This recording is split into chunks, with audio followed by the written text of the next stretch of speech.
Naam, hujambo mtazamaji na karibu katika taarifa za John Lee Samuel Brand Kenya. Iwapo ndio mara yako ya kwanza kujiunga kwenye channel hii, basi hakikisha kwamba umeweza kusubscribe ili ukaweze kuwa katika nafasi nzuri ya kuweza kupata taarifa zaidi kadri yanavyotukia. Taarifa niliyokuletea hivi sasa ni kuwa kanisa la Glory of Christ Tanzania lilifutwa kutoka sajili ya makanisa nchini humo Jumatatu, ila Askofu Josephat Gwajima ameshikilia kuwa ataendelea kuhubiri Injili na kukosoa maovu ya utawala wa Rais Samia Suluhu Hassan. Kwenye video iliyosambaa mitandaoni Jumanne, askofu huyo ambaye pia ni mbunge wa Kawe anasema ataendelea kulaani visa vya utekaji nyara wa viongozi wa upinzani na wakosoaji wengine wa serikali ya nchi hiyo. Nikinukuu, "Injili itaendelea, sitayumba, sitabadilika, sitalegeza msimamo wangu, nitasimama nalo," mwisho wa nukuu. Akaeleza mhubiri huyo ambaye ni mbunge wa chama tawala, Chama cha Mapinduzi CCM chake Rais Samia.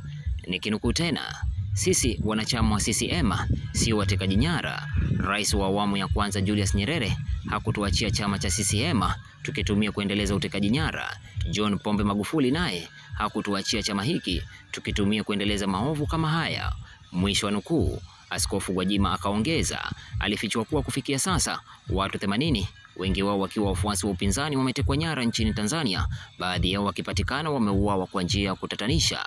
Wiki jana Gwajima alitifua vumbi kwenye kikao na wanahabari alipoibua malalamishi kuhusu kukithiri kwa visa vya utekaji nyara alivyodai vinaendeshwa na maafisa wa usalama wa serikali ya Tanzania. Aliuliza iwapo serikali ingechelea kuchukua hatua zozote ikiwa waliotekwa wangekuwa watoto au marafiki wa maafisa wanaoshikilia vyeo vya juu serikalini. Baada ya askofu huyo kuishitumu serikali kwa maovu hayo, msajili wa makundi vya kiraia alifuta jina la kanisa lake la Glory of Christ kutoka sajili ya makanisa nchini Tanzania. Aidha, matawi yote ya kanisa hilo nchini humo yalizimwa kuendesha shughuli za kawaida, kulingana na barua iliyoandikwa na msajili wa makundi ya kiraia Emmanuel Kihampa. Hatua hiyo ilichukuliwa kwa sababu kanisa hilo limekuwa likitoa mahubiri ya kuchochea umma kisiasa. Bwana Kihampa alieleza kuwa kanisa la Glory of Christ lilivunja kifungu nambari 337 cha sheria ya makundi ya kiraia kwa kuendesha mahubiri ya njia inayong'ang'anisha raia na serikali. Nikinukuu, "Kupitia mamlaka niliyopewa na futililia mbali jina la kanisa la Glory of Christ kutoka kwa orodha ya makanisa nchini Tanzania. Kwa hivyo unapaswa kusitisha shughuli zote za kanisa hili mara moja," mwisho wa nukuu, akasema Bwana Kihampa, akiongeza kuwa kanisa hilo linahatarisha amani na uthabiti nchini Tanzania. Hata hivyo, barua hiyo ambayo inanakiliwa kwa Inspekta Jenerali wa Polisi Camillus Wambura ilisema kuwa Askofu Gwajima amepewa mwanya wa siku 21 kukata rufaa dhidi ya hatua hiyo. Lakini mnamo Jumanne Juni tarehe 3 mwaka wa 2025 majira ya asubuhi, gazeti la The Citizen liliripoti kuwa maafisa 20 walizingira makao makuu ya kanisa hilo katika eneo la Ubongo jijini Dar es Salaam. Maafisa hao ambao walikuwa wamejihami kwa zana za kivita walizuia mtu yoyote kuingia ndani ya majengo ya kanisa hilo la Glory of Christ. Kanisa hilo limezima baada ya raia wa Kenya na wenzao wa Tanzania kurushiana cheche mitandaoni kufuatia kisa cha juzi ambapo mwanaharakati Boniface Mwangi ambaye ni Mkenya na wakili Agatha Hatuhaire raia wa Uganda walizuiliwa na kuteswa kwa siku kadhaa kabla ya kuachiliwa.